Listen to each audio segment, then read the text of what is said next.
Hi, everyone. Welcome to another episode of Coded Consciousness. Today, we have a special guest. Her name is Wendy Napolitano, channeler and quantum healer. Wendy has a long list of spiritual gifts and connections in the spirit realm.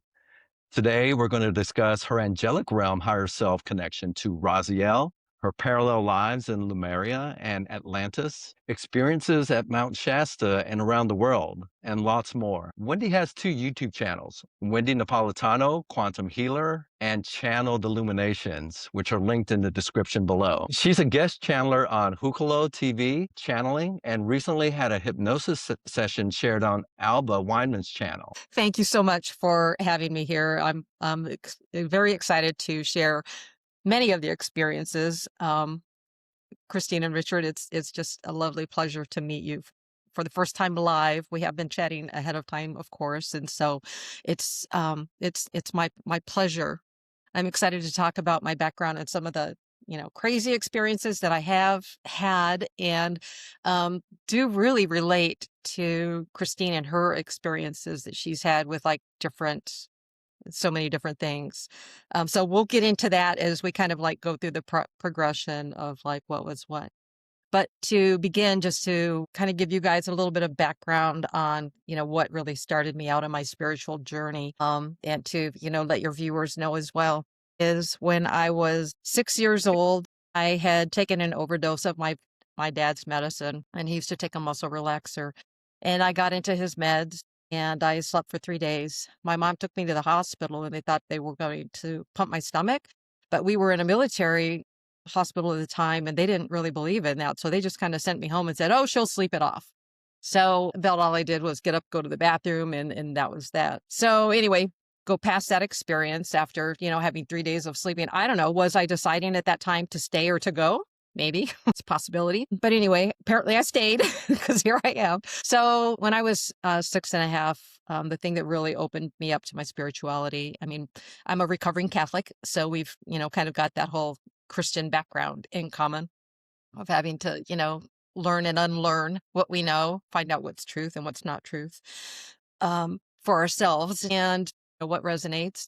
Anyway, so when I was almost 7, it was in July of 1968, and I was sitting at the kitchen table with a half a peanut butter and jelly sandwich and a small glass of milk. That's my lunch. And my mom has a friend over and they're having coffee. And while I'm sitting there, it's pretty vivid. I can still imagine everything around me because it was so memorable. But my experience was that I hear a man's voice behind me, very loud, with a lot of energy, and I hear, "Where is your brother?" And I was like, huh? Like somebody behind me. And I looked at my mom and I said, "Mom, where's my brother?" I just pretty much repeated what I had just heard. And she said, "I don't know, go look for him."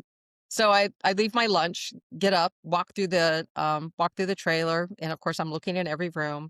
But then when I got into our bedroom, I remember not just looking and, a child would be like, nope, not in there, kind of keep going. It wasn't like that. I was looking under things. I was opening closets. I was lifting blankets, looking under the bed. So I was really searching for him. And I said, he's not in the house, Mom. And she's like, well, go outside and look for him. So that's what I did. And where we were at, our trailer was across the street from a playground. And so my brother is 18 months younger than me. So he would have been, not quite 5 years old yet. And apparently he had gone to play hide and seek. So anyway, I didn't find him at the playground, but I just felt this energy on top of me that I had to find him.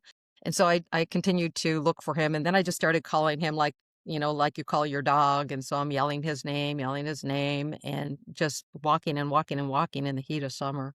And then finally I get to a point and I hear kind of this muffled, oh, and I was like, and now I'm mad. I'm like, well, where are you? Like, come on, let's go home, kind of thing. And he says, I can't follow my voice. And then we began this kind of, where are you? Here, where, here, where, here.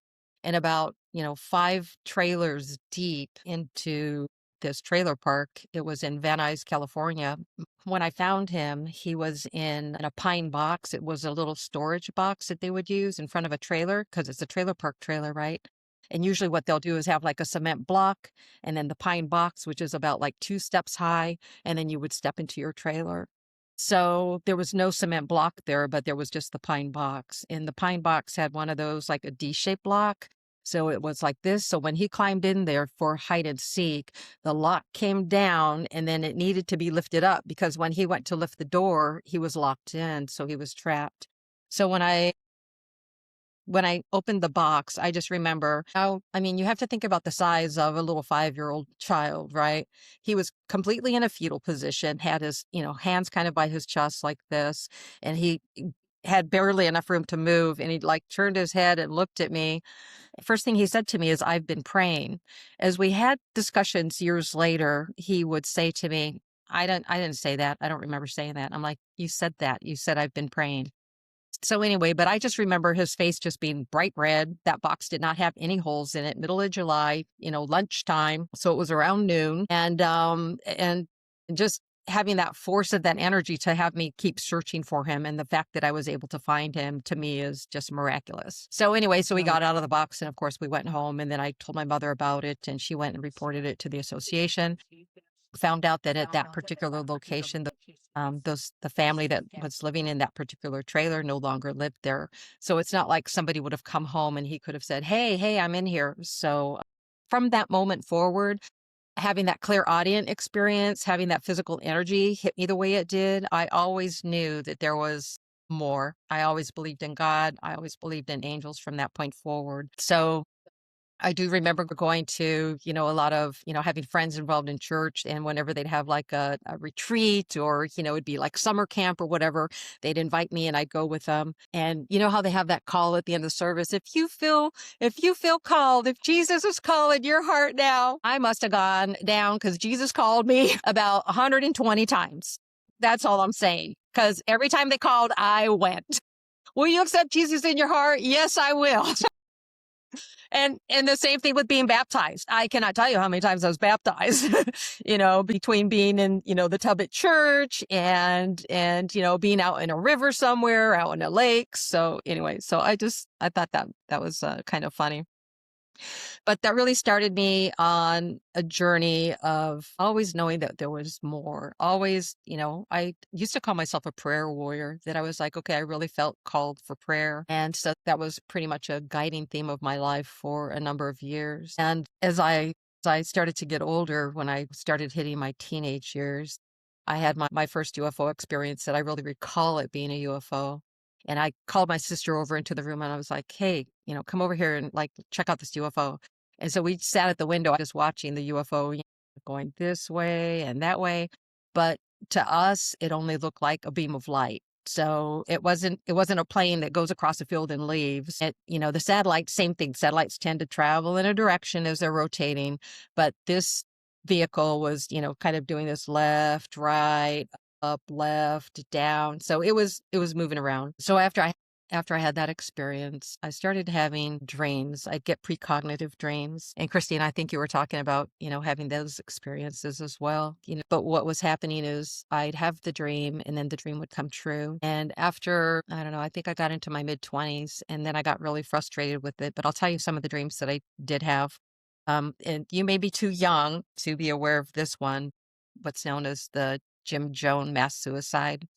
And so I was having Jim Jones, but I was having that dream before it was being reported on the news. And it was like maybe a day or two prior.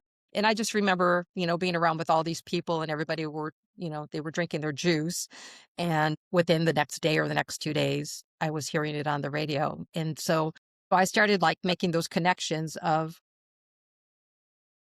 like I'm knowing stuff and I'm dreaming about it and then it's happening. But even prior to that, I always had this intuition of like sensing what, like I would know things before they would happen. Like somebody was getting ready to say something and I'd like hear it in my mind. And so then they'd say it. And I know this is a trigger one for you, but telepathically, but I feel like that's a real thing.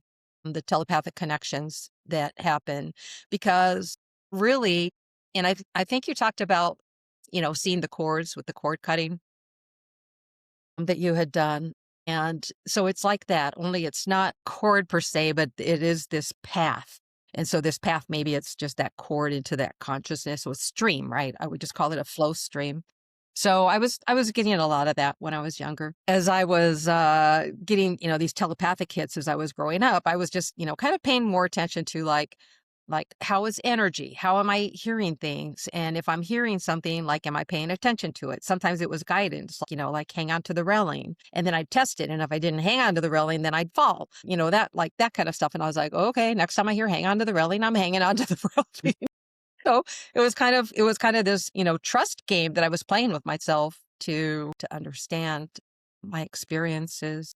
And then as I started to have my family, when I think I was around 16, maybe 17, I used to tell my girlfriend, I said, when I get married, the guy I'm going to get married to, I said I was a cheerleader. I wasn't a fabulous cheerleader, but I was a cheerleader. But I knew that my husband would be like a football player.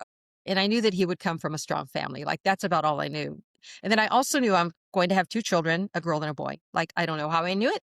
I just knew. And so, we met in I think I was not quite 19 yet, and he was 19. And then we dated for 5 years before we finally decided to move forward. And he had asked me maybe 3 months into our relationship, and I was like, no, like, I don't know you. I was like, too soon. So, yeah. So then it took him another, 4 years and 7 months to ask. But I did say, we are getting ready to celebrate our 40th anniversary here on the 19th coming up. That's That's really awesome. That's that's great. really Congratulations on that. such a commitment. It doesn't mean that there's not a roller coaster. It doesn't mean there's not ups and downs, highs and lows, because there's definitely that. But I think it's the commitment to one another and the commitment to, be your authentic self and to allow the other person to be their authentic self. That's really, I think, the crux of our success, or the apex of it. So we were talking about dreams back in 1993, and I know this because I had this dream, and then because I knew that when I had these dreams, I'd get a lot of like earth trauma kind of stuff. And when I'd have these dreams, I'd see them come through, and then I'd like wait and wait and wait and see what happened. So this particular dream, I was in a tall building and high up, and I know now that what I'm getting sometimes during these dreams is parallel lives. So I'm connected into the other consciousness of the person whose eyes I'm currently looking through. And so I'm looking out the window and I see a reflection of myself. I'm a blonde. I have just longer than shoulder length hair. And I see myself looking out the window, and I see this tall black and white striped building crumble to the ground. And I'm standing there knowing that my own death is coming. And as I'm standing there, I'm thinking like, okay, I'm ready for this moment. So I was kind of doing my own internalizing of like making peace with myself and making peace with like life as a whole. And then I know that I died in that situation. So, jump forward it was prior to 9/11. So which was in what, 2001. And so I remember this office building that I was working in, because downtown Chicago, right next door to the building I was working in, I was in the Prudential building, and next door to it, which is near Millennium Park, in case anybody wants to go look up, Chicago history or building sites. But the Amoco building, which it's not Amoco building, it's something else now. But at the time, it was a black and white tall striped building, just like the one. And so I was always like, oh my God, oh my God, oh my God. Like, is this a building that's coming down? Like, I was always wary because we were on the 52nd floor. And so I didn't have a view of the building. I had a view of another building that was outside my window. But then whenever they do air shows, like the planes and stuff would fly by and you'd hear it go, woof, so it was always kind of in the back of my mind that could be the building. So the day 9/11 happened, my son had some testing that he was having done at school. And so I was home that day.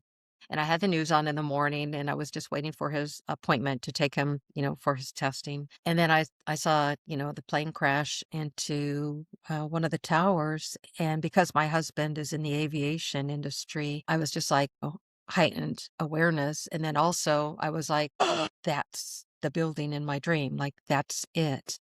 And then I kind of did that count backwards. And it was 8 years prior to 9/11 happening. And so anyway, of course, we all went through the trauma of that experience. But then I continued to have those types of dreams. Another one that I had was there were 3 tsunamis that hit the Indian Ocean. And that was in Indonesia, Thailand, and Sri Lanka, and that was in 2003 when I was having that dream. So the dream that I experienced was this very tall, like wave, like the ocean pulled back and everything, like you could see all this stuff. And so everybody was walking on the beach going, oh, like, look at all these things that are normally not exposed because the ocean water covers it. And so as I was looking at all of these, different things out on the beach, I see this big ocean wave come. And then that's kind of like as this wave is hitting, I was like, oh my God. And I had that dream a couple of times. And then a year later, that's when the actual tsunamis happened. And I can remember just being like, okay, like, why are you giving me these dreams so far ahead of time? Kind of talking to my spirit team, like, you're not telling me dates, you're not telling me locations. And, like, if I'm getting this information, shouldn't I be sharing it? Like, shouldn't I be giving this information out so somebody can do something about it, kind of thing. And so I got real frustrated. And I think I kind of shut some part of that down. But in recent years, I've been a little bit more open and I'm starting to get those dream hits again. But they tend to be more like interdimensional travel. And then when Hurricane Katrina came through, it was a year ahead. And I kind of put like an observation for the recognition of souls that left or transitioned at that time. And, 9/11, so many souls left. And with the Indian Ocean incident, so many souls left, of reduced time. And then with Hurricane Katrina, even less. So it seemed like the time frame for how far in advance I would be aware of these occasions that were coming up, the more souls that were going, the further in advance I would have them come into my awareness, into my dream time. Interesting. So, yeah, right? I mean, I don't know if you've had those kinds of experiences with, a dream Yes, happening and I yeah. have. And you talked about like parallel lives, that might have something to do with it. And I've been curious about that because my most recent one that was pretty intense, it's been a few months ago now, but I felt like I was in some type of house collapse or maybe like a condo collapse or something. So I'm in the bed, everything starts shaking some, and then like I come to the awareness that I'm about to die, that this Yeah. is about to come crumbling down, and it did. So the roof, everything just crumbled and fell in on top of me. I died in that scenario. But yeah, I don't really know how to make much sense of it. So my brain, of course, put it together as this was some type of parallel life that I'm experiencing and kind of saw this thing maybe in advance, or I don't know. I did a little bit of research online to see about condo collapses. And of course, there was the one in Miami. So I went digging, looking for people, see if there was anybody I resonated with the information. And, but at the end of the day, I really don't know. I just know I have really weird dream experiences. And a lot of times they are precognition. I'll see those things happen in the near future. But my daughter has these but my daughter has these experiences as well, and I tell people about, like, my daughter's dreams. She doesn't really see, big, massive events. It's small things that are coming up in her life or her friend's life, but basically me and everybody around her knows that if she has a dream within 3 days, you're gonna see that thing play out in your life, and they're spot on, very significant, and, so it seems to be something that runs in the family for me because my mom Yes. had these experiences as well. Yeah, funny that you say that, or maybe it's not because I definitely feel like we choose who our parents are, who our lineage is. And my mom was a palm reader, so she would get those psychic hits, and she had a certain process. But one other interesting thing about her is she never had any fingerprints. So, and she worked as a civil servant, and she would always go in to get like her credentials and everything, and so they'd go to fingerprint her and there would be no so then they used to say, did you like have an accident or were you in a fire or did you purposefully put acid on your fingerprints, I mean all kinds of stuff. And she's like, no, I've never had fingerprints. So and they would check that background and of course that was exactly the case, but she wanted to come in apparently with wanting to have that awareness of being more, having that kind of that galactic connection. And so I remember even my grandmother and her. So even though we, were raised Catholic, we were always kind of tapping into the esoteric or the metaphysical things. We were always having psychic conversations of, okay, I'm thinking of a number, between 1 and 10. What's my number? Playing those games. And I can remember this one time she said, let me try hypnosis on you. And so she went through this process of doing hypnosis, but her idea was to get me to go remote view what my grandmother was doing. And I very vividly remember going on this trip and seeing her in this kitchen and wearing a hairnet and cooking, like she was cooking and serving food. That's all I remember. And then that was like the experience for that particular journey. And then I was like in 4th grade, maybe 5th grade at the time. And she said to me, we had this conversation years later because I didn't remember it as a child. But my grandmother actually worked for the school district, and she worked as a cafeteria server. And so I saw her doing what she was doing. So I've kind of had like that introduction. So not only having my own experience, but having my mom be open to it. My dad was just, silly and fun, and he just went with the flow. So, but yeah, those were a couple. But with Hurricane Katrina, that one was a year ahead of time. And for that dream, I was seeing people walking in water through the streets, and then people trying to like get up levels. And then I remember seeing like an apartment building, and people were on the 2nd floor, but the 2nd floor wasn't high enough. They were going to the 3rd floor. And so again, no identification as to what this was, just only the memory of walking through the streets and up to my hips in water, and the water still like coming up higher and higher, and then people, trying to get out of the way. And then the following year, that's when Hurricane Katrina happened. And then I was having all these war dreams with tanks and what I thought were like Spanish churches, because I would see like desert, right? I would see desert. And then I remember being with this family, and we ran and hid in a ditch, and then we watched the tank go by. And then in the background, I could see this, what looked like a Spanish church. And, I can remember seeing the dome and spires. And then, of course, as we started dealing with like the whole Saddam Hussein and, all of that stuff back in around 2003, I realized that, oh, that's a mosque. I wouldn't have known a mosque from Adam. So that, yeah, so that kind of stuff kind of kicked in. So then I just really kind of went about my life, had my daughter, had my son, but then I had another one of those clairaudient experiences when my son was 2 months old. I had just recently moved him into a crib, and I had kind of like the fluffy pillow padding as a bumper. So now they're like, they don't even recommend any bumpers whatsoever to be in a crib with a child. But at the time it was all like, oh, it's all decorative and cute and whatnot. So I was in bed, and I heard very clearly someone yell at me, check the baby. And it was, again, that masculine voice came with the energy. And I like sat wide awake, ran across the hall into my son's room. And when I lifted him up, he had scooched himself into the corner, and his face was kind of stuffed into the padding. And when I lifted him up, what I recall was him going, like gasping for air. And so I was like, oh my God. So then, of course, he slept with me the rest of the night.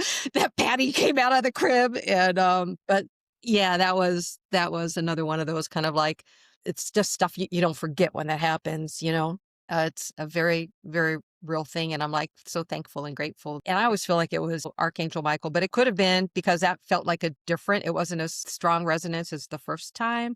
So it may have been another angelic connection, maybe even his own guardian angel. So not sure, but I've noticed my kids both have gifts too, but they're living their lives right now. They're kind of doing like the whole 3D thing, and that's fine. They're on their journey, but when they're ready to be more open to it or start to acknowledge, some of the experiences that they're having as well, I'm here for the chat.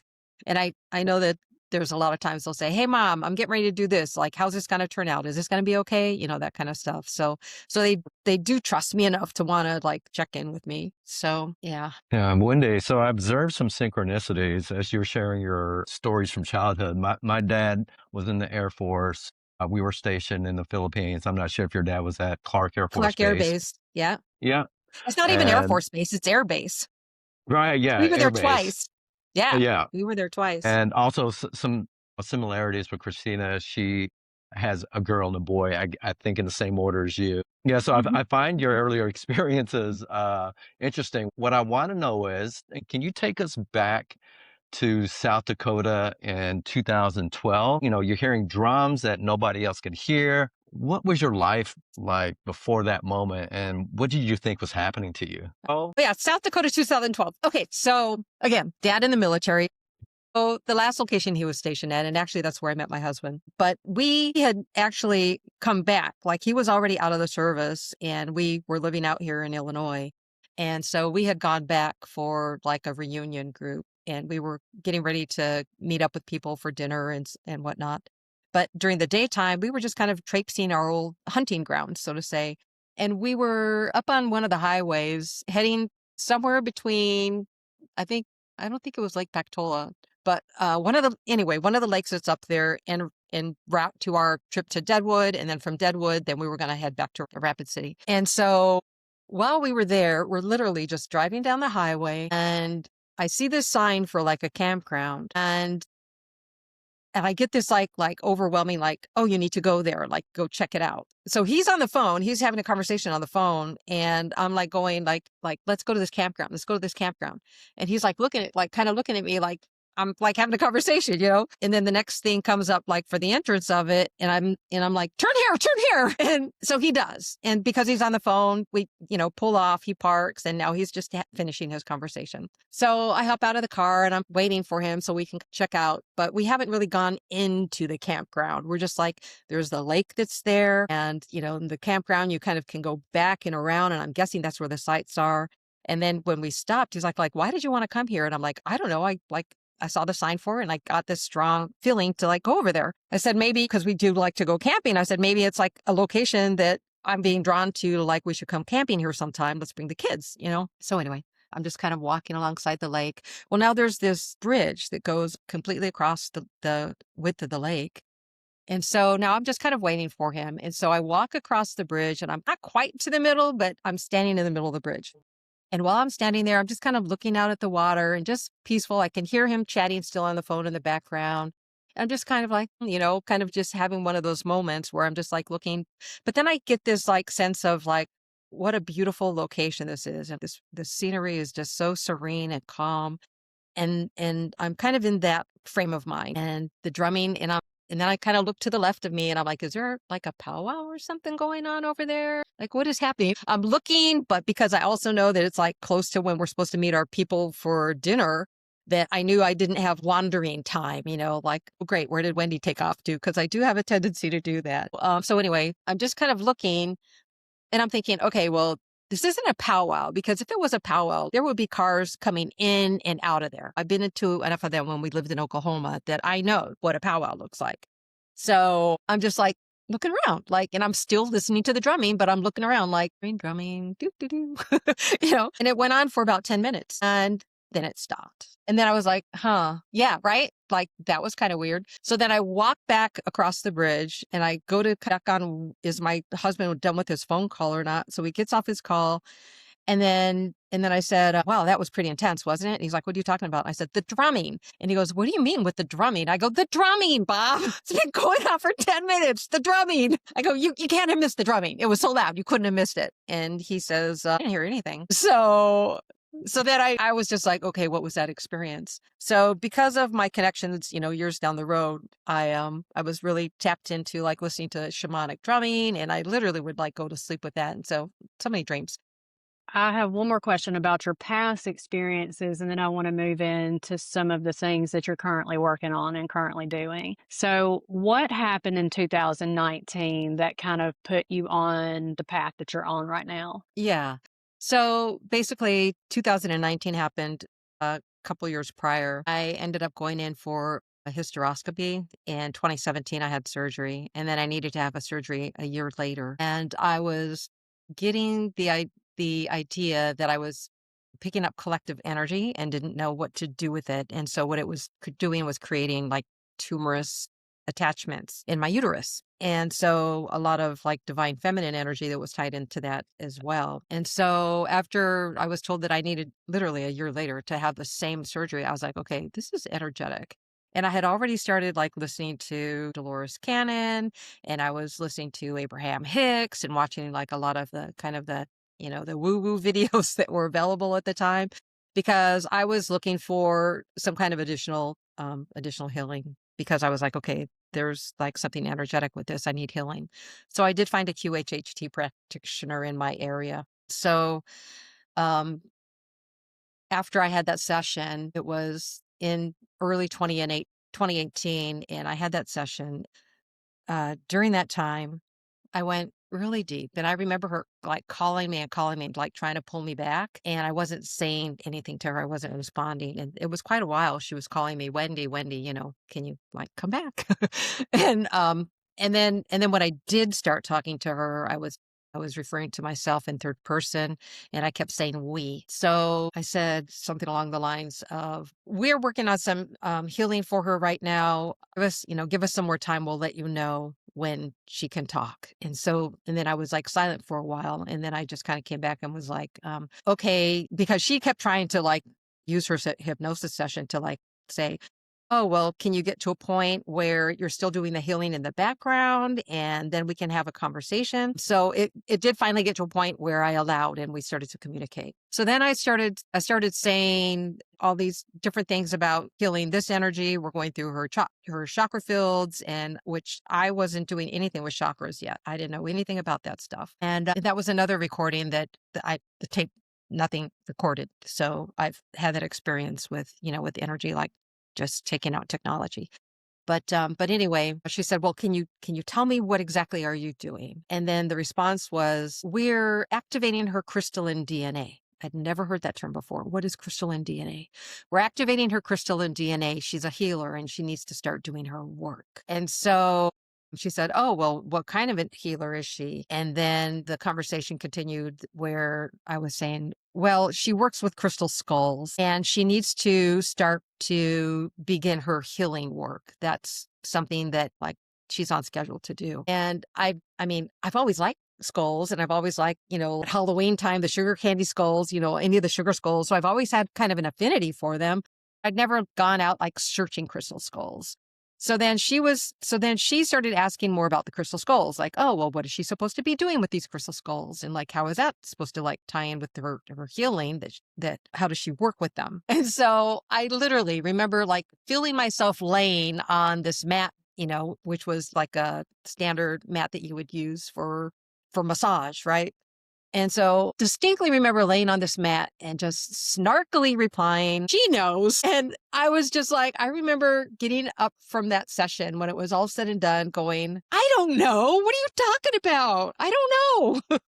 So then of course I was like, okay, I'm a healer. I'm supposed to do healing. So then people were saying, "Oh, there's Reiki." And I was going to a location out by me where they'd have like Sunday conversations, and they would have different metaphysical healers that come through there, and they would do like a Reiki exchange on one of the nights. And so I was like, "Oh, well, let me go check that out."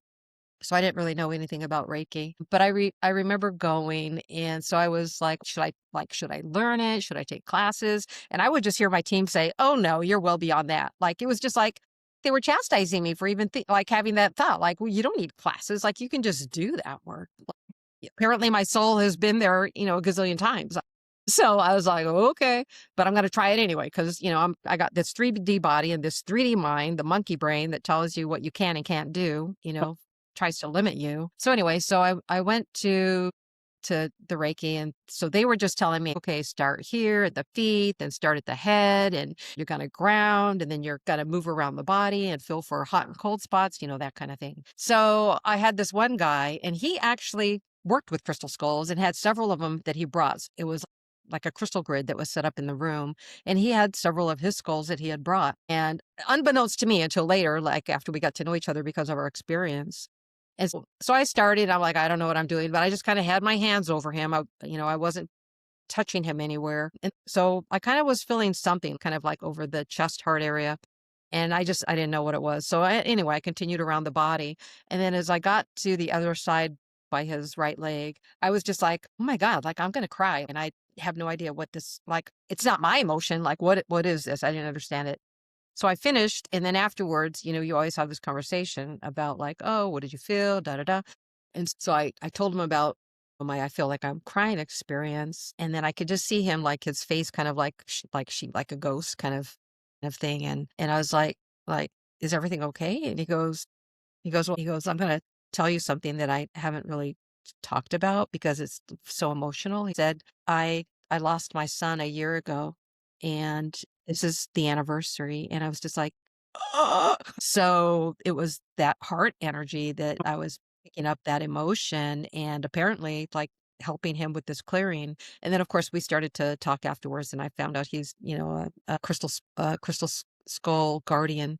So, those of us that are working with crystal skulls or dragon skulls or, crystals in general, we always call ourselves guardians of them because, they want to work with your energy. And so when I started looking to work with crystal skulls, I was like, okay, like there's a million choices of type of stone, size of stone. So I ended up kind of doing like this research on my own, like, okay, well, let me read up on crystals and let me see if one I feel like more drawn to one. And then I would do pendulum work and I'd say, how many should I get even? Like 50? No, 10, no, 5, yes. So I got 5 crystal skulls. And then I was like, okay, well, now what type? So again, started doing pendulum work, just basic yes, no. And so then I ended up getting my 5 basic crystals. I had a rose quartz, a clear quartz, a jasper, lapis lazuli, and then I ended up getting one of those, and he's the tiniest, but the most powerful out of the first 5 I picked up. It's like lava rock, and he's like a black rock with gold specks.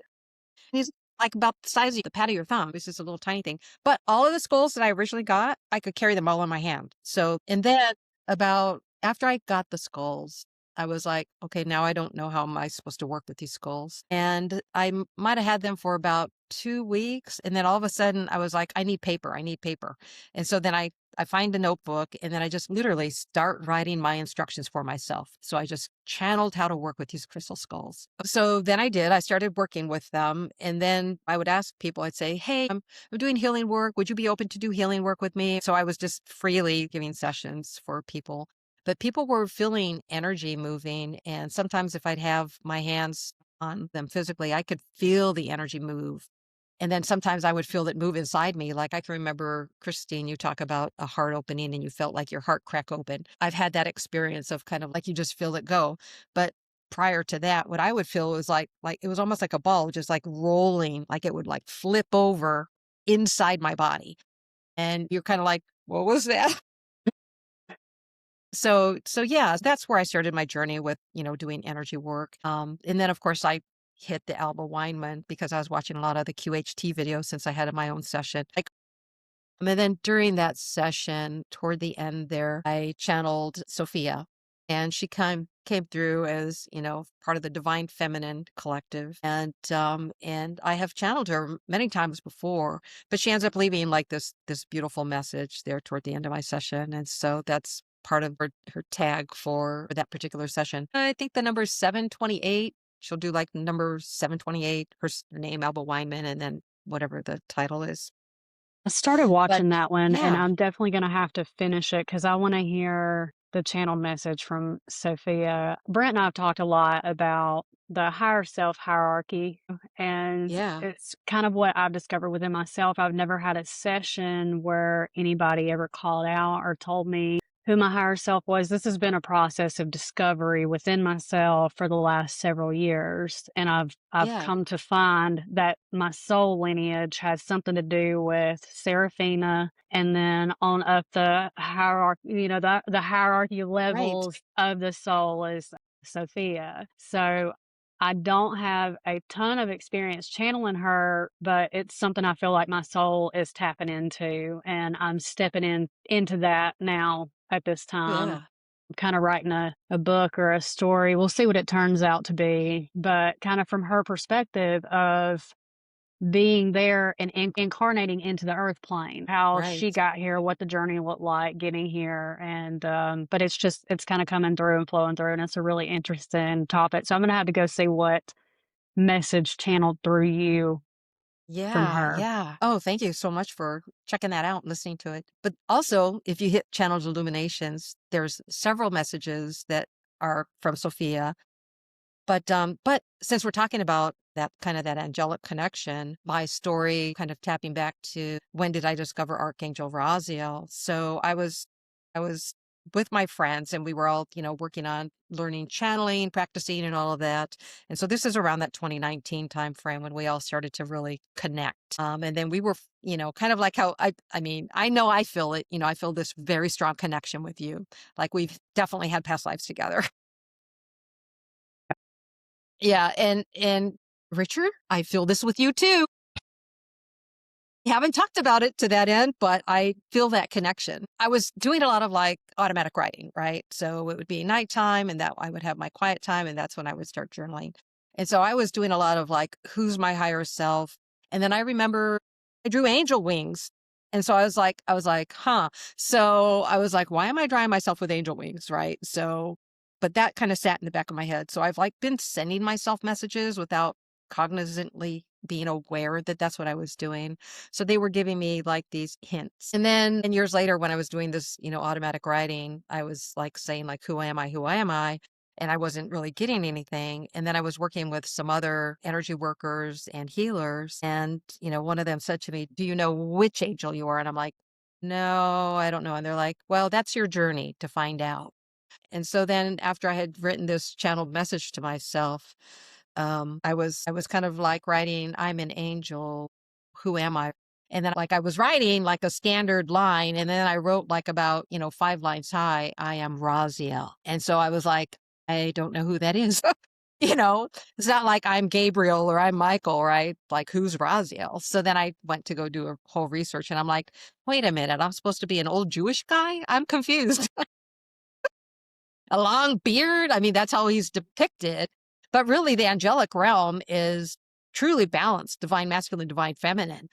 That doesn't mean that they don't lean one way more or the other, so that they present more masculine or present more feminine, but they really are dynamically, androgynous. They are Mm-hmm. male, female in their whole. So anyway, so that's how I discovered that I was Archangel Raziel, because that was a whole experience. But wait, one more thing that happened to me.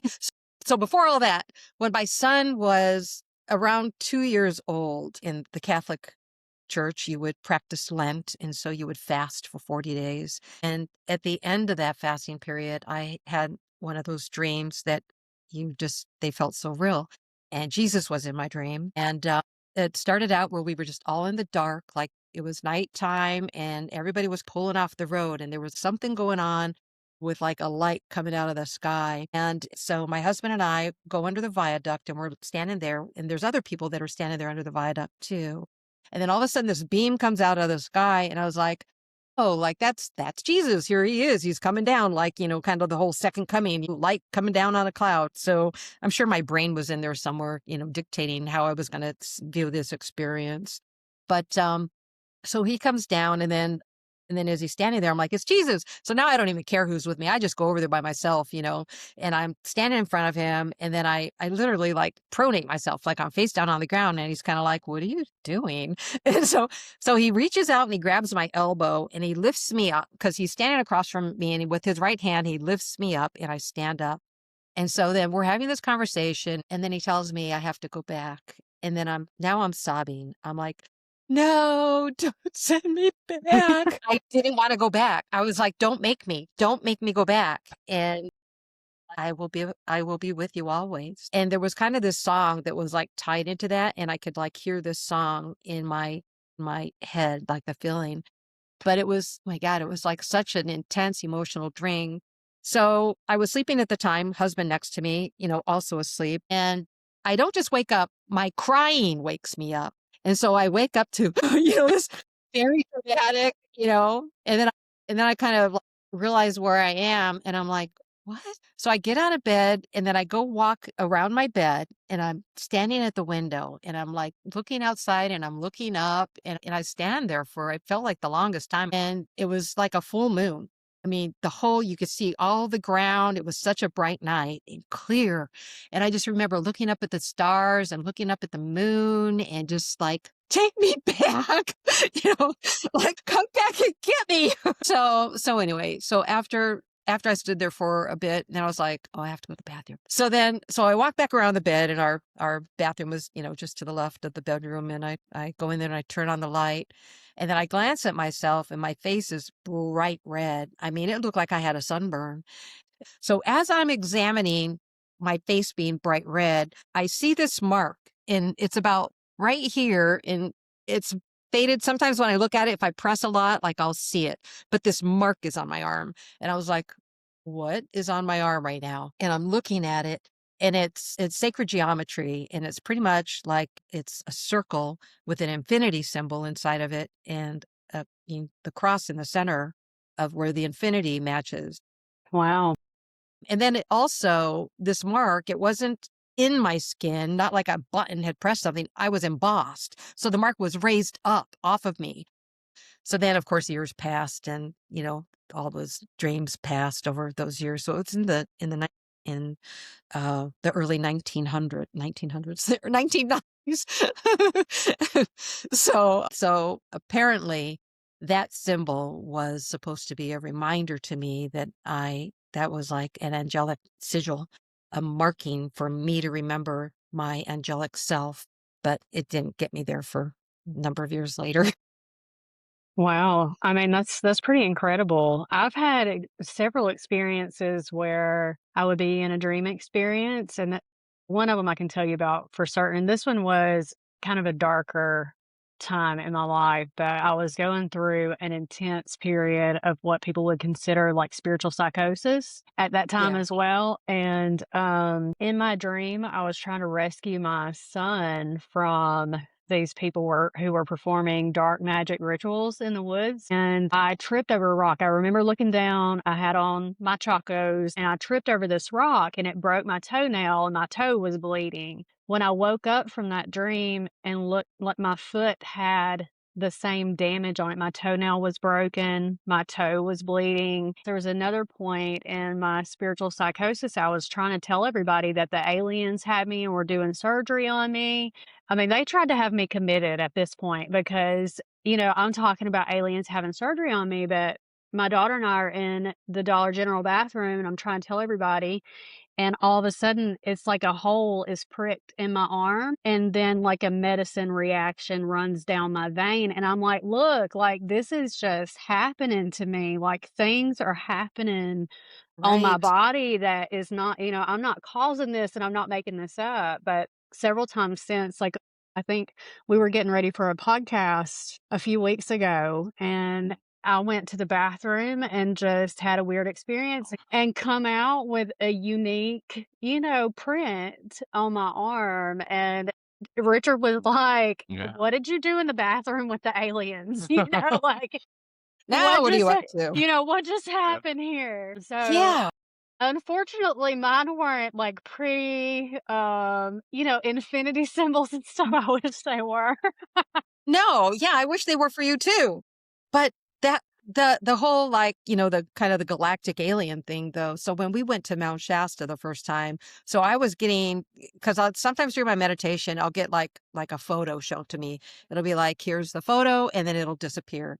And I was getting a lot of like mountains at the time. And so I had this one mountain, and I was like looking at, okay, mountains, mountains, mountains. And then when I saw it, I was like, oh, that's Mount Shasta. So that's when I discovered my connection to Lemuria and Atlantis. And then, there's a lot of like dreams and stuff that were happening with that. But I felt called to do a conference. And so my Facebook group, Lemurian Call to Action, came from that. And so we had a conference, and we had a lot of people there, and we were doing a lot of like sacred ceremony, and I had speakers and whatnot.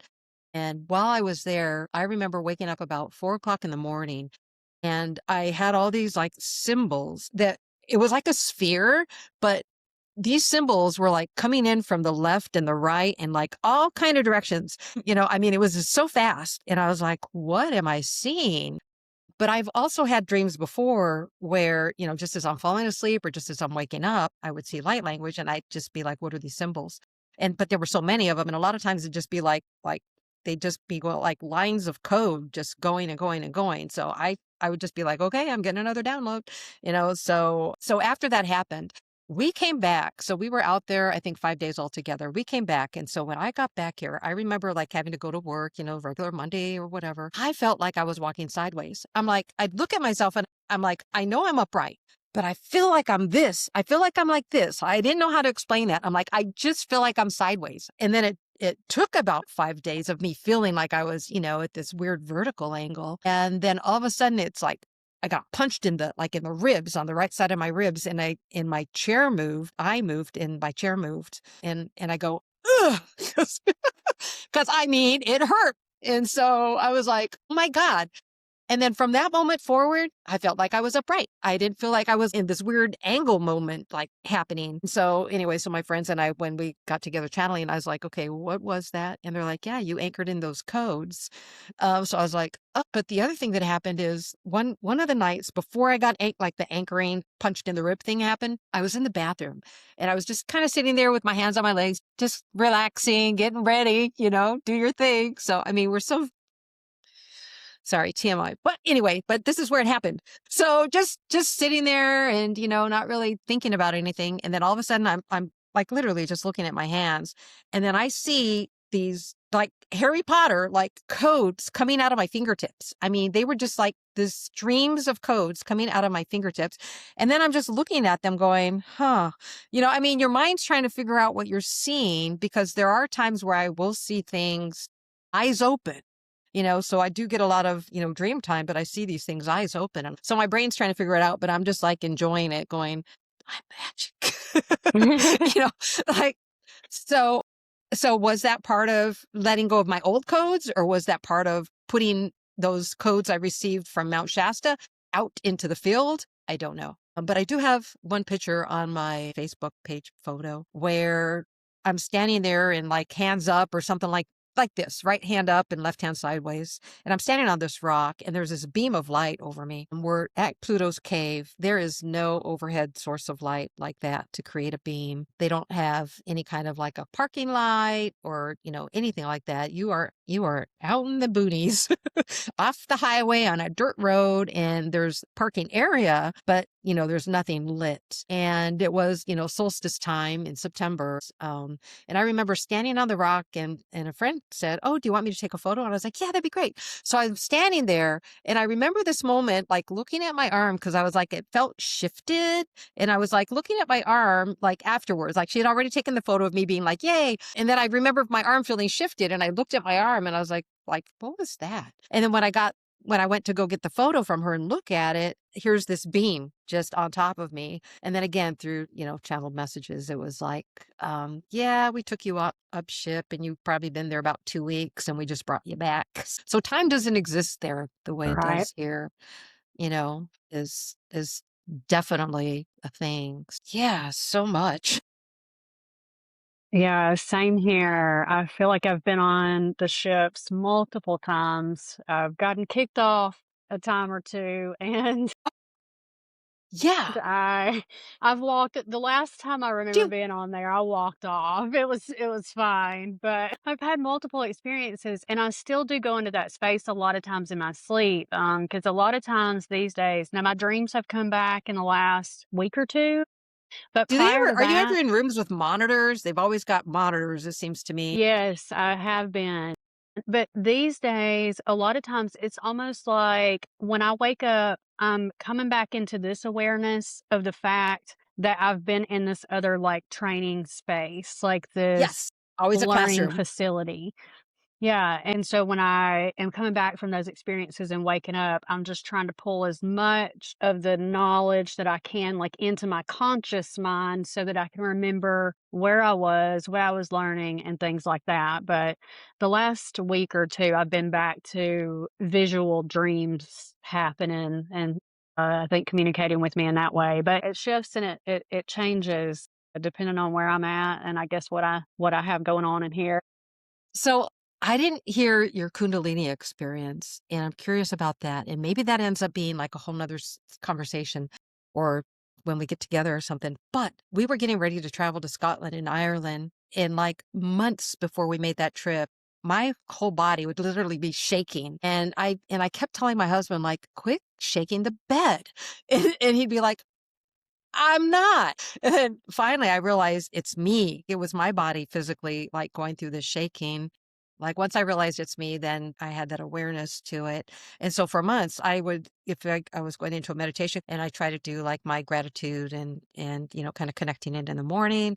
I'm kind of like, reaching out to the elemental world and the galactic world and the gods and goddesses that are all helping us raise our vibration, kind of that whole like Merlin connection with, recognizing the directions and all of that too. But anyway, the shaking was happening. And then all summer before we went on this trip, it was like a snake crawling in my back.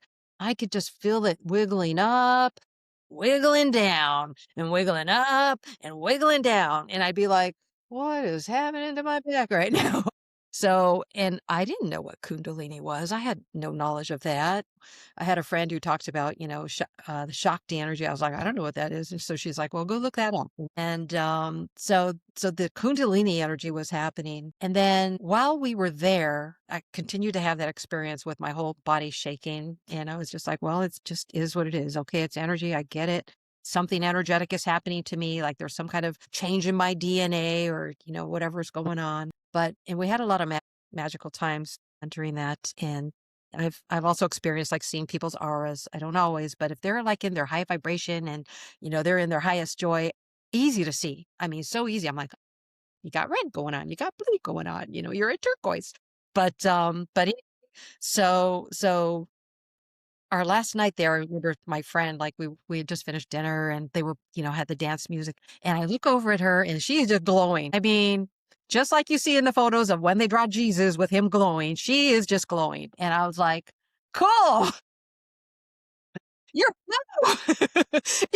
Actually almost this color blue. I mean, it was bright. And so the next day we all pack up and we're at the airport and my friend Joan and I were like kind of standing with our suitcases. While she's talking to me, I see a being in front of her face, like her face ends here and this being like ends here. And she's talking and I'm seeing like this shadow image of this being talking on top of her face. And I'm looking at her and I'm just like smiling, but I'm not listening to a thing she's saying. All I can do is like see this thing in front of her face, but the body was clear, but it was there. And I was like, I don't know what I'm looking at, but there it is. And then more on this, this seeing stuff, through your third eye, eyes open. It was another trip to Mount Shasta because we keep getting called to go back there. And on this occasion, we went up on the mountain, but it was primarily women who went on this event. And all of them had a connection to Lemuria, not surprising. And so anyways, we had a ceremony and then we were going up. Well, then everybody kind of went off in their different groups, but Joan and I ended up going up the mountain together. And one of the other gals that was with our group, and she was kind of getting like readings from rocks. And she was really connected in with fairy energy. And so we would stop and, do some healing work and whatnot for the area. And so as we got, kind of up to like where the tree line is, I was like, well, let's stop and do a meditation, Joan. So she sits on the ground yoga style. And I'm like, oh, this rock is almost like perfect. Like I can sit here, but it's big enough I can like lay back on it. So, and I'm looking up and I close my eyes and I go into my meditation and I'm hoping to see something in my closed third eye because I rarely get anything, but I'm thinking, I'm on Mount Shasta, I'm going to get something. So I'm laying there, about 10 minutes past. I'm like, I'm not getting nothing. So after I had gone through like my meditation and calming and connecting and all that stuff, I was like, all right, well, I guess I'll just look up at, I call it hydrolace. But what it looks like is like little silver sparkles in the sky. It just look like these little dots, like you can see the plasmic energy. Yeah. And so I'm like, I'm just gonna look at, the sparkles in the sky. So I'm looking up and then all of a sudden I see this Arcturian head and it's like a diamond sparkle. To me, it's like the size of like, one of those big August harvest moons. I mean, this face is right there in the sky. I was just looking at this face and I was like, that's curious. And then behind the face, I see like these, I don't know if they're ships. I don't know if it's just consciousness energy, but they're like donuts. And they're all like this diamond color, that bright white, shining. And so these circles, and there's, I don't know, 5 of them, 7 of them, but they're behind the head. And I see them like going back and forth like this behind the head. But they're in different spots, one's over here, one's over there, one's, 2 of them are this way, one's further back, one's closer. And I'm just looking. I blink my eyes a couple times, rub my third eye, open my eyes again, still there, because my brain's trying to figure it out. I don't really understand what I'm looking at, but it definitely is that Arcturian face. And so I'm like, okay, jot that down, add that to your journal. And when you're sitting writing light language, see if something comes through. And yeah, but I did start doing the Wendy Napolitano quantum healer stuff pretty soon after I had that QHHT session. And I think I started that in 2019, the channel. And I've done lots of healings, but they're not all posted because so many people are like, no, I don't want you to share that. So for people watching that don't know what it is, what is your definition of beyond quantum healing? Yeah. So a lot of time, the QHHT, quantum healing hypnosis technique, they typically will do only in person, and they'll kind of go through, a very more focused on like hypnosis. And so when I do my sessions, I literally just do a short guided meditation. And after I do that, I just know that I'm connecting.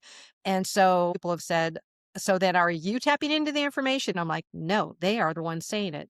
I just know that as I start to go through this meditation, that they went somewhere and I don't know where they went, but I could just see it on their face. And I think the first handful, maybe the first 10 people I worked with were in person.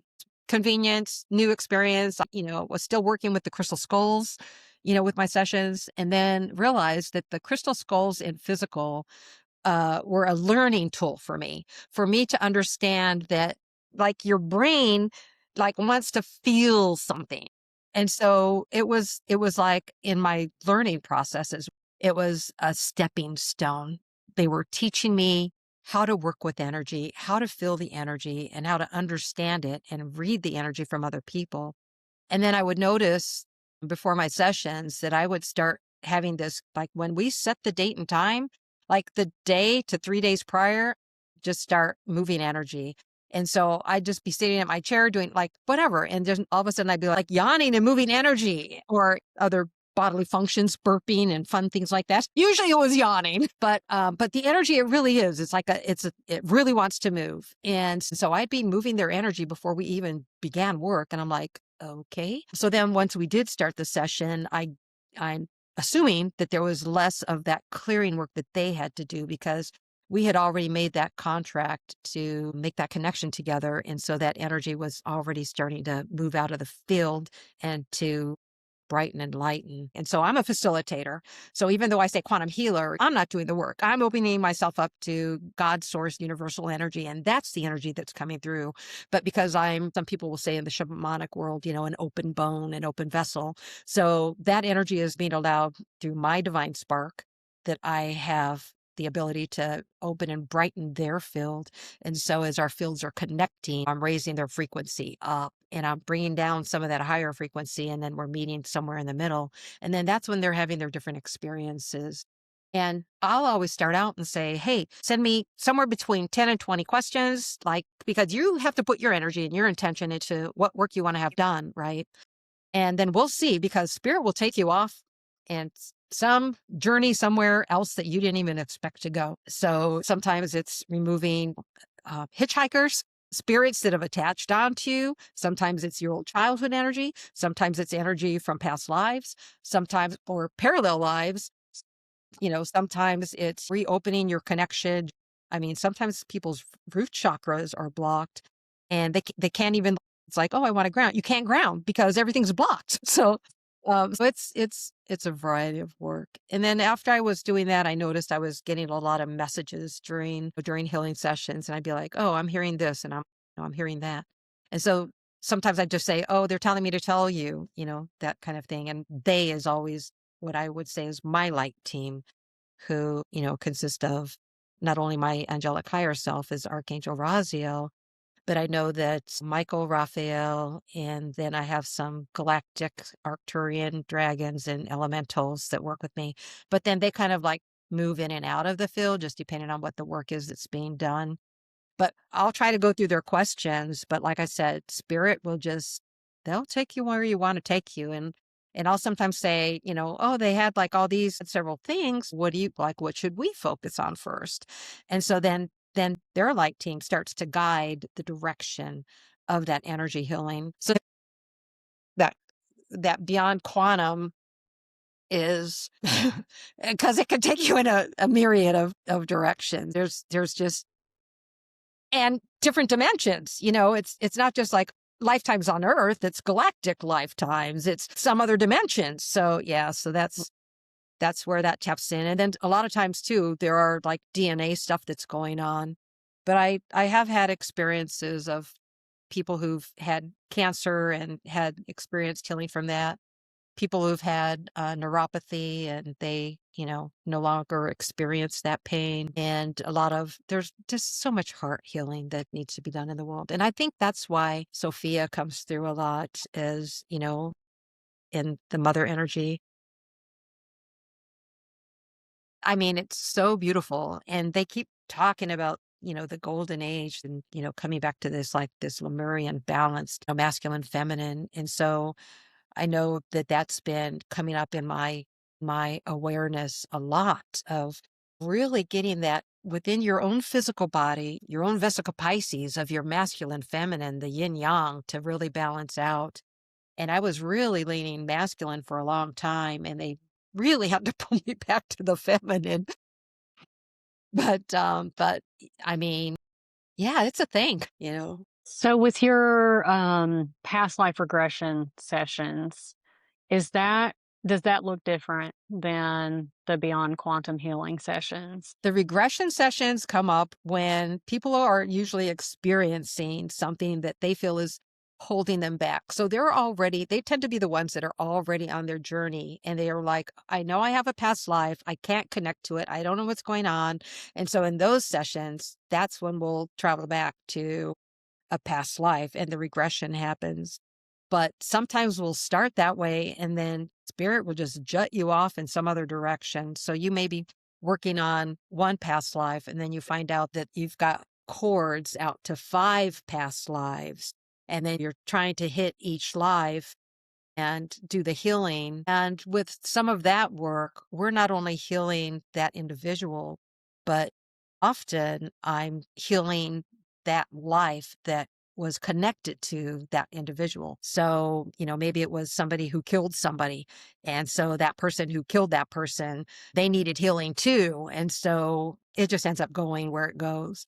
And so sometimes it's like, well, what do you need for your healing? So let's clear that up. Like, let's clear out that energy field so that suite's clean. And then let's clear up this energy field. And then let's cut this cord and let's divvy it out and start to raise the collective consciousness of what that vibration is for our collective. Because obviously with us all being one, somebody else gets healed. And then that's also your healing. So, yeah. Yeah, Wendy, so what kind of soul distortions or wounds do you find that most people are carrying right now? It really resonates around personal power and heart chakra. And those are the 2 primary soul wounds. There have been a few people that I've worked with that are like, I don't want to be here anymore. This life is too tough. And they're really just missing that star family connection. And as they're connecting in more with their true self, their authentic self, and recognizing and sometimes activating their own in DNA, that gives them an opportunity to connect into their souls. And I say souls because a lot of times we think we have one soul, but we're really a combination of souls. And sometimes there's even multiple oversouls over our souls. So because we have so many, I mean, it's infinite, right? Just like the mark that showed up on my arm, the infinity of how many this way, how many that way. So there's so many different possibilities of, what you could consider a realm during the light walking journey as you're creating these opportunities for clearing, some of these old heavy densities from the past, that gives you the opportunity to, to clear them, clear yourself, as these connections, these quantum connections, and these little teeny tiny molecules are all a part of it. I remember this one time when I was connecting, with Raziel, because I was really working on kind of the understanding of, aspect. What does it mean to be an aspect of? And it's kind of like when you think of, drops of water in the ocean, that, we're just a drop of water in this big broad ocean, and that's you're just like this one little speckle. And so the way Raziel showed it to me is I was standing next to him. I'll say him because that's how he presented in that moment. And so what I was standing on was like hexagon tiles, only these tiles weren't tiles. They were like this opalescent rainbow energy. And they were kind of domed, even though they were, that hexagon, like a stop sign, So I'm seeing all these shapes, and they're like literally like one next to the other, just like tiles, but they're all like these opalescent. And I could see like the majority of them were lit up, but a whole hell of a lot of them were not. They didn't even have a glow. And I remember just kind of like walking across this field, and then having the understanding that that was all Raziel's energy. Like these were all these different lives that was Raziel. Like that was the Raziel energy. If you can imagine that you can look at a plane that went out for miles in every direction. I mean, it was everywhere. And I was like, I'm just a drop in the bucket. So yeah, so he is my higher self, but I also have an awareness too that I'm a creator being, and that I'm within the divine feminine there as Tinyana Melamine, and within that creator aspect, I'm going through a lot of like feminine energies, and I had the hysteroscopy twice. I did get breast cancer recently. It was like 3 tiny little spots, 0.5 centimeters, but it was a mastectomy on one of my breasts. And I literally just went through the second surgery and am currently in recovery for that. So they had to do a reconstruction on the other breast, and then, do the completion for the mastectomy. So, and I keep thinking, okay, I'm a healer. Like I'm always working, like doing my own body energy work. Like why am I going through this? And so it's a matter of, let me explain this the best I can. Similar to angelic realm. Angelic, even though they can show and become physical, they are light bodies. They are light energy. And it's the whole like walk in someone else's moccasins idea, that you have to come in a physical body to have the understanding of what that experience is. So I can talk to you about what does it feel like to be diagnosed with cancer. I can talk to you. We could have a conversation all day long about, oh, I got this diagnosis and I feel like crap, and am I going to die, and all the shit that goes through your head. Am I, leaving this plane early? Will my grandchildren, will I get to see them get married and have their own kids? Will I be, a great, so all this crap goes through your head in a very short amount of time. And so what does it feel like, to think, oh, this could be terminal, so that weight kind of sits on you. And so with that, the fact that I had gotten it, had to go through that experience, had to go above that experience and say, it's okay to have this journey. It's okay to have these feelings. It's okay to acknowledge that I have some fears that come up with it. And it's okay to acknowledge that others, my family and friends, also have fear that's related to, the word cancer and what that means and what that could mean overall to a family. From kind of that, I'll just say higher consciousness point of view, really put me into a calm. And I think a lot of people said, you are just like my hero. You are just taking this with such grace. And you're just being like so positive about everything. Like, I can't imagine what you're going through. And I'm like, it's all good. Don't, it's fine. Like my journey is my journey. But also I have this idea that to go through the experience is to understand the feminine collective energy. And it's not only the feminine, masculine, men have gone through having breast cancer and other body cancers. So, but it's all energetic. And so, and actually for the breast cancer, it does come up that it was one of my past lives and the connection and vows and whatnot that was made with that. But I'm like, Yep, energetic. So, but you don't, our bodies are so dynamic and resilient, but also fragile. So if you're not paying attention to them and you're not listening to your body element and, what is your body element saying about how you should eat food and how should you move your body and like what activities are more beneficial than other activities, stepping into that awareness, if you will, that my understanding of going through this breast cancer is really that, hey, I'm a light body, and how do I know what the physical body goes through unless I go through that experience myself?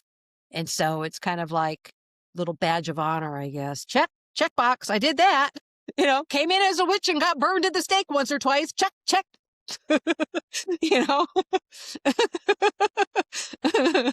So I'm curious Okay. because it's something I toss around a lot is two different things when it comes to physical ailments and such. I know I've spoken out about a lot of times women with thyroid issues, a lot of Yeah. times it's attached to like a blockage within the throat chakra area or breast cancer being And more a heart, yeah, heart issue. that Exactly. And I these actually things. have low thyroid, and I can tell you years and years of being, shut down and shut up, and of course those parallel lives, so many of them that I've had where, oh, you're hanged, now you're choked, now you're kept from, giving your piece, being able to say what your value is, whether you're working with herbs and they, catch you in the village and, Right.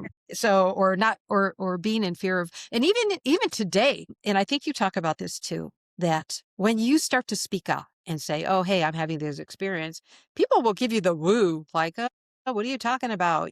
Like, and that whole, like, is it the devil? you know Exactly.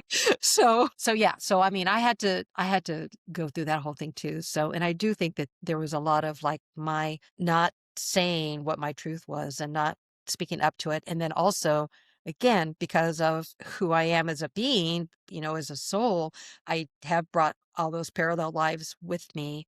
And so, having been shut down, not only did I have issues with my thyroid, but also with my tonsils. As an adult, I had to have my tonsils taken out. And so I had all kinds of stuff going on with my throat for years, So, And another thing I theorize with it is I had this was some years ago. I met this person and he's more in he goes to church every Sunday.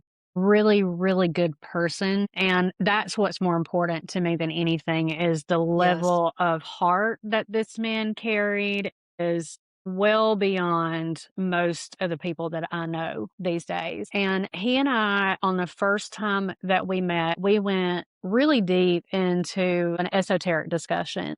yeah, And it kind of revealed to me instantly the angelic lineage that he came from and what he was here to do on earth. But in that first conversation, he kind of recognized that I was a healer as well. And he said, every time that you heal somebody, when you use that, you're transmuting that energy and you're going to pick up something for yourself. And he showed me a mark on his hand and he said, this mark that I have here is from the last thing. And he's like, your body will always accumulate something from that. And so I started paying attention to what he told me. And shortly after that, I was hosting ceremonies and people would come in looking for healing, and of course that energy goes up into the field of all the things that's there and necessary to come up. And like immediately after, I felt like I had this mark pop up on me, and then I did another healing ceremony shortly after that, and another mark popped up on my body, and I was like, okay, now I don't know about all this, but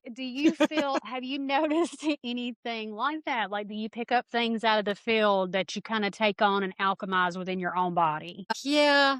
But so along my journey, I realized that I was using my life force energy versus using universal energy to do healing work.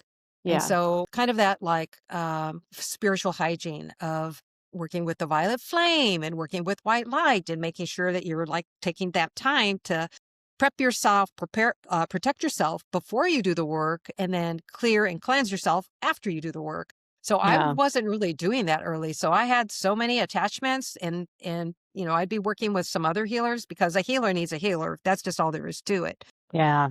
And so I was working with some other healers and they're like, yeah, you've got about 6 entities right now. And I'm like, "But I thought I was doing a good job." So it would be frustrating. And then you also, I know you were, gosh, yeah, the hikers, the hitchhikers. I just call them hitchhikers. But sometimes you get like some of those troublemakers too, right? And I remember this one time I was kind of working with like Arcturian family. And I remember like this little tiny, like a boy, like an 8-year-old boy. And I remember him like saying like, he wanted to snuggle. And I was like, okay, let's snuggle. And it was so sweet. And I remember his little skinny, tiny gray arm, like being around me and then just like snuggling with him, hybrid child. And so I was like, "Oh."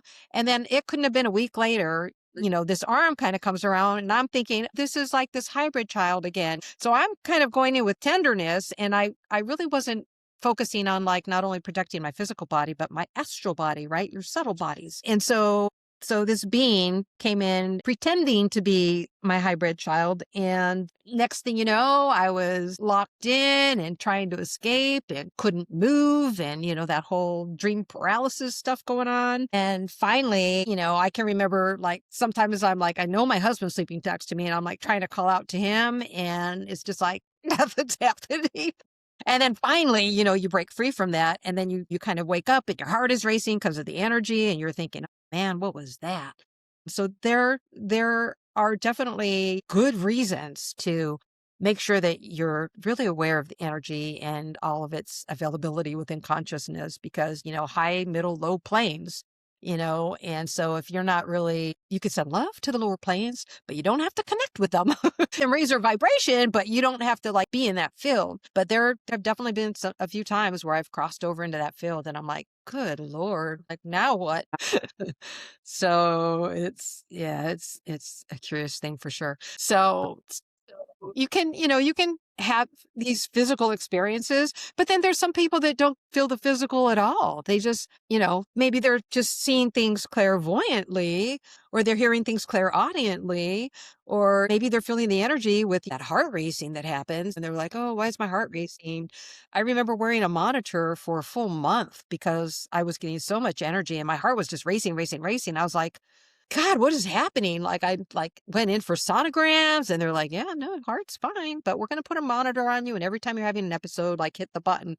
Dude, I was hitting that button. I can't tell you how many times. They're like, nope, nothing going on. Come on. So then that really like put into my head, okay, this is energy. Like I'm feeling energy and this is how it feels in my body. So sometimes it's just when you're going on a sacred journey or you're working with just grounding next to a tree and you hear the tree talk to you,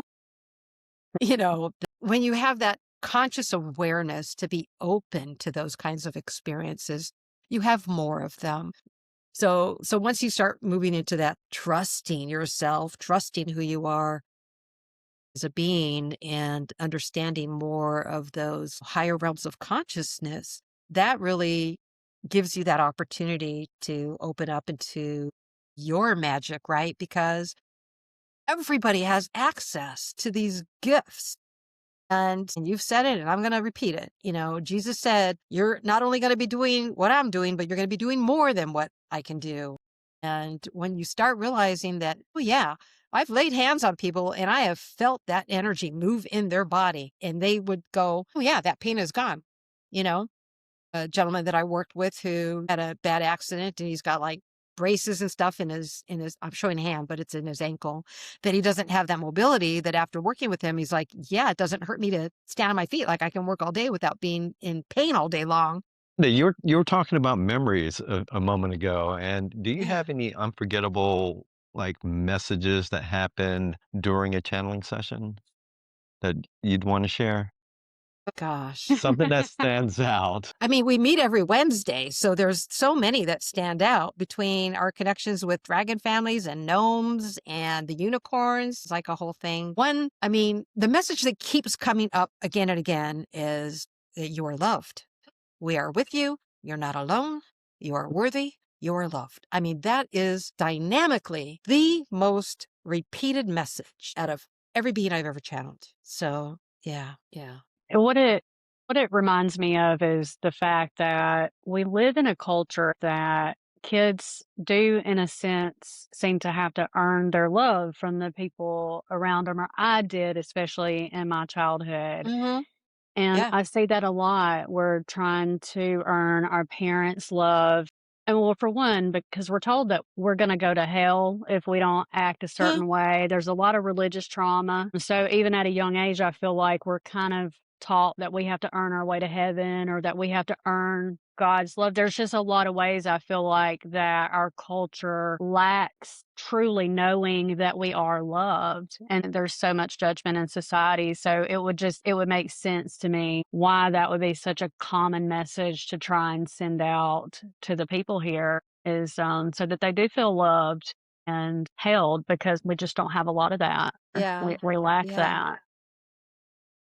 It's unfortunate, but I do feel like that's growing. There's a lot of people seem to be awakening, and I'm seeing it so much, even in the younger generations. It's so much different than when I was a kid. It seems like I feel like these coming up are going to have the ability to love on a deeper level than what Yeah. I was more accustomed Grandchildren. to.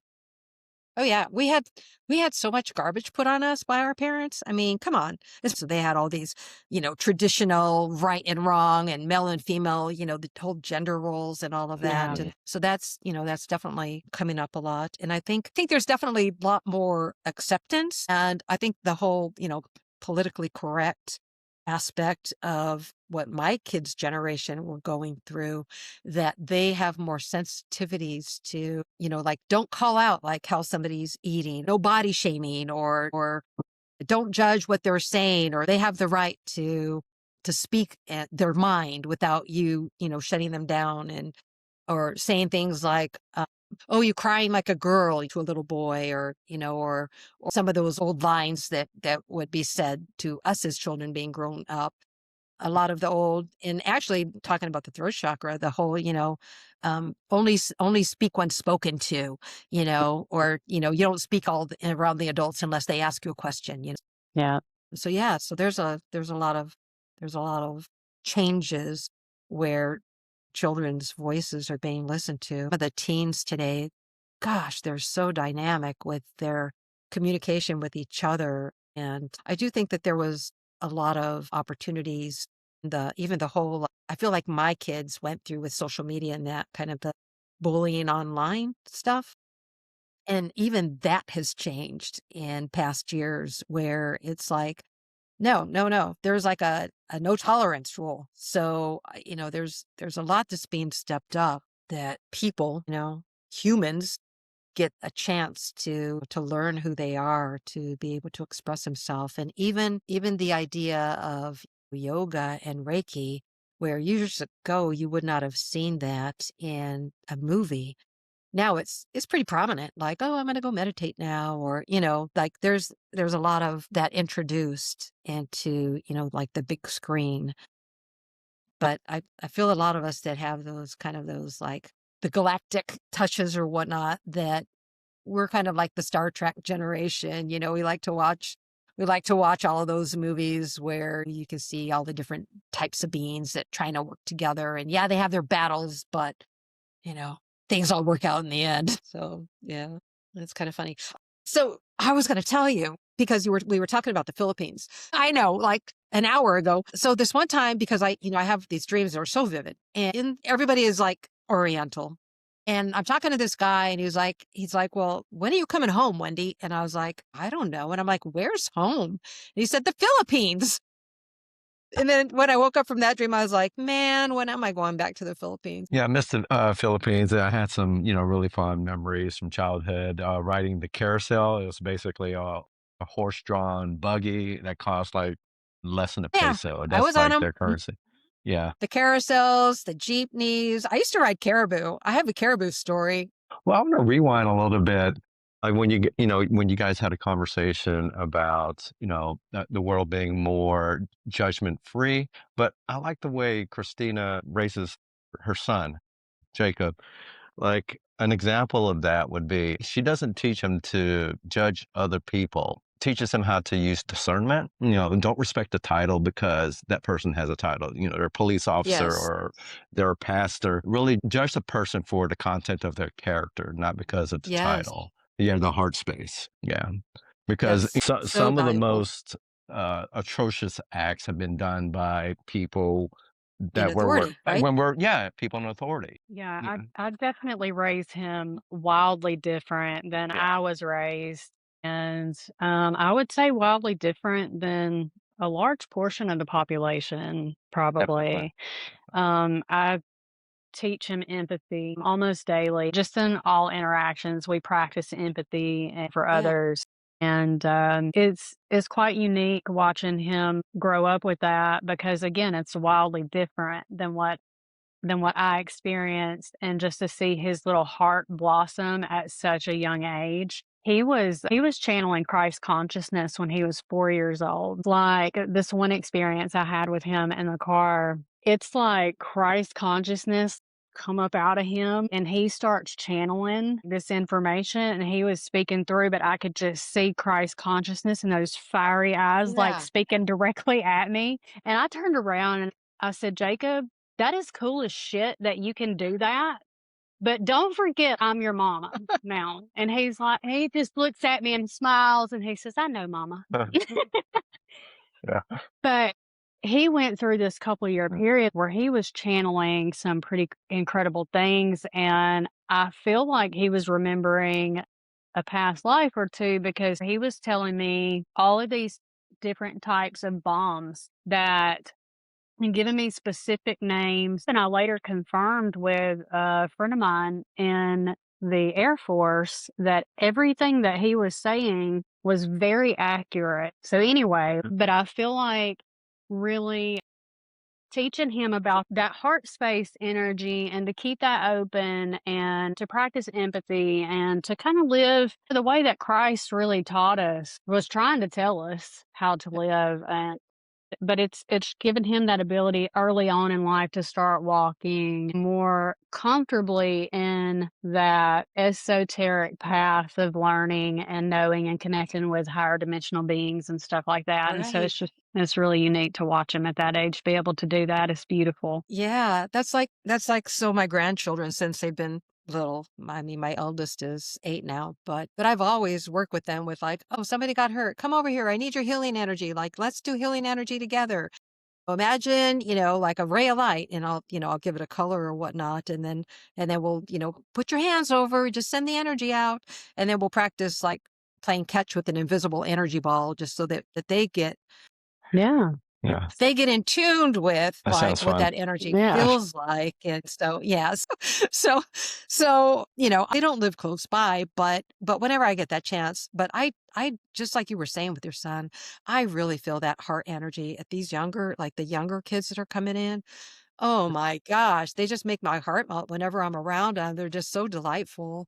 And, I can't say enough. So yeah, so I just love, being able to see that. But I was going to say, so with my astral travel, a lot of times my family is there too. And they're never all there together. Sometimes it's just my husband. Sometimes it's my daughter. Sometimes in this occasion, it was my grandchildren. And so I had my grandsons with me and we were in one of the markets in the Philippines. So all kinds of little stores and shops and, different food booths that you can go to. And so I'm walking with my grandsons and we're looking for a place to eat in this one restaurant and everything's just white and shiny. There's nobody in there except for the lady behind the counter. And I'm like, oh, you guys must be getting ready to close because it's dinner time and everything's just white. Like the tables are white, the counter is white, and the gal's like in a little white uniform. And so we just kind of smile and wave and then we walk by. And then as we're walking by, I see up ahead that there was this like food and noodle options. And then all of a sudden I hear somebody call from behind me, Gwendolyn. And I turn and I look and I'm like, it's my name on the back of my jacket? Cause like nobody calls me Gwendolyn. And then I turn around and I look and there are these two Asian guys who are standing there and they're smiling at me and they said, Gwendolyn, you're so bright and shiny. And then I was like, I don't know you. You're like, how do you know my name? So then like once I woke up, I'm like, who are these guys and how do they know my real name? So yeah, so I have to say, in my astral travel, beings come in all shapes and sizes. And I've seen not only every race, mix, and color of people, even the Great Mother came as an African woman in one of my travels. Dude, she like took over the whole sky. And I just remember I saw her hair pulled up. She had a long skirt on, but what I first saw walking across the sky was like this white shining vest, but it was white and just brilliant and shiny, sparkling like a diamond. And I saw it coming. And then in this particular astral travel, my husband and I were in the car and we were getting ready to get back in the car. And I see her walking across the sky, this Great Mother, and I'm yelling at him going, look up in the sky. Do you see her? Do you see her? And then I remember watching her walk by, and then I could see the tight, even though she was like a cloud person, I could see like the tight little ringlet curls in her hair. It was, yeah, it was something. And then she just kind of like glanced at me and then just kept going. And I was like, the Great Mother, I just saw the Great Mother. So yeah, I mean, I feel like the feminine spirit is definitely coming up, and which I also think is helping with that, that being more open-hearted and that heart energy and just feeling that experience of wanting to be more open and loving. So I know a lot of channeling that we're doing, it tends to lean that way a lot, but other times there's just these beautiful messages that come first.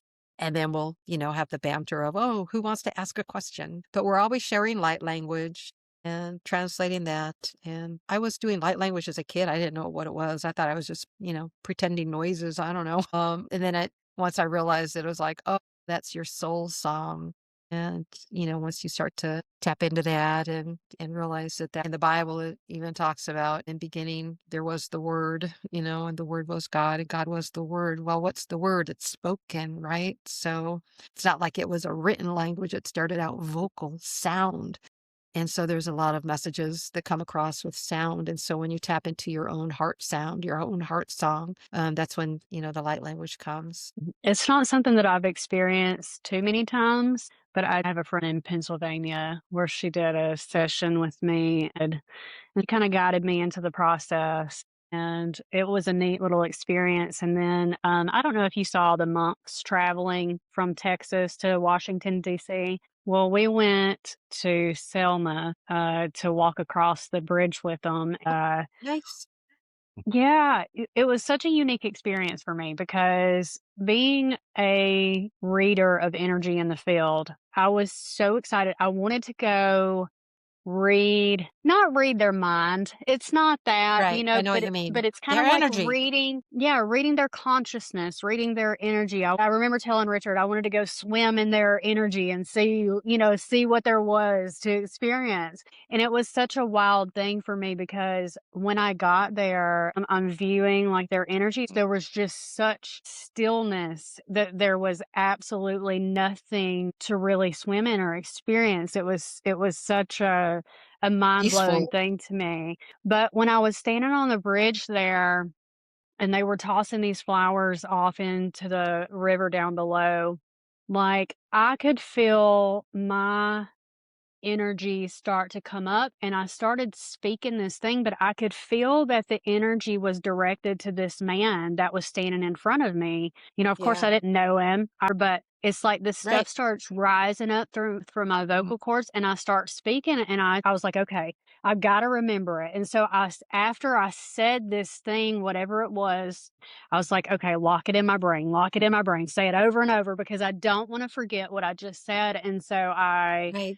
by the time I got home, I had remembered just a very short portion of how it started, but it turns out what was it, Spanish? Well, I was speaking a different language, and I know, like, the beginning of it was saying, like, "I will return," and then there was some other things after that, but anyways, it was a really unique experience for me. Gifts is a light language activator. And one of the things, because I think everybody should speak light language, that energy is just as strong the first time as it is the 200th time that you watch it and listen into it. Some people will be like, well, I don't know what I just said.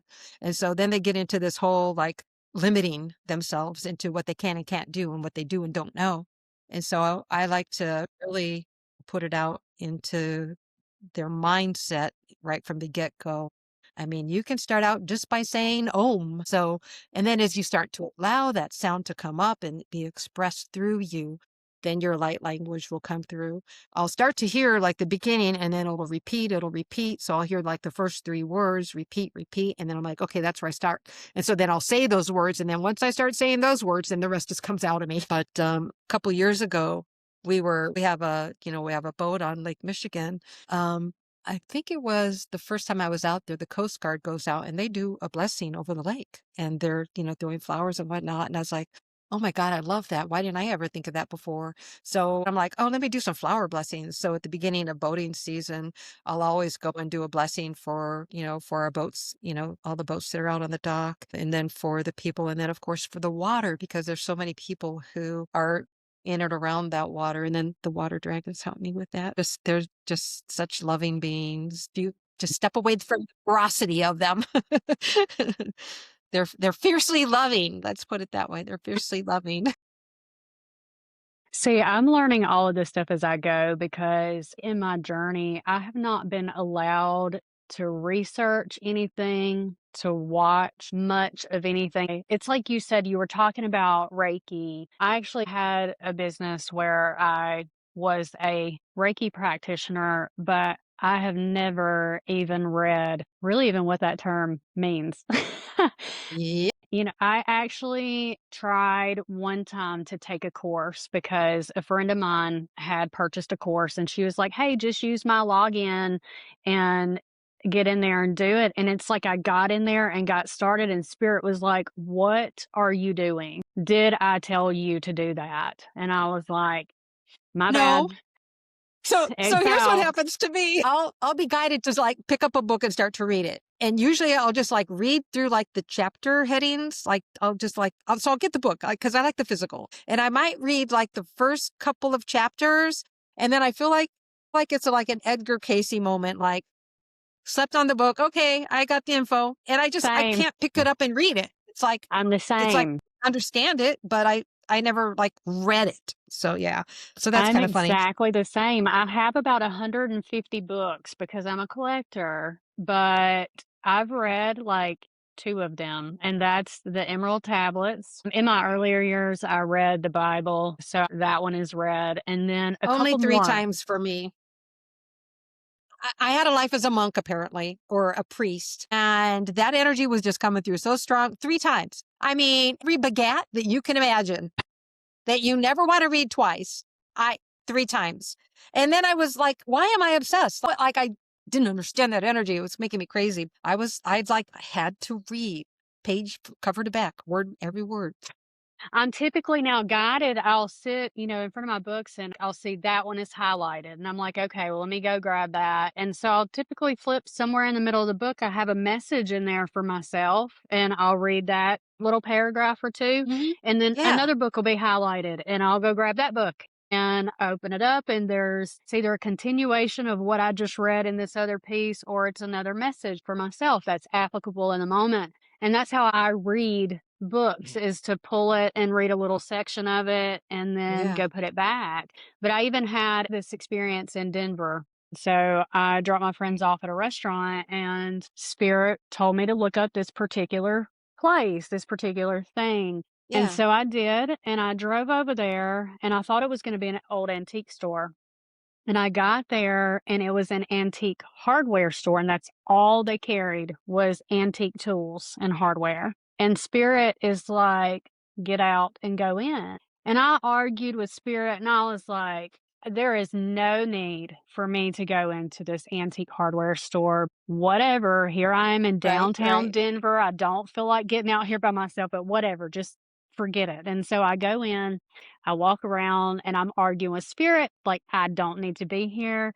And so I'm about to leave. And as I am passing by, I see this open door. And so I go ask the guy, I was like, can I go back there too? He was like, yeah, go ahead and go back there.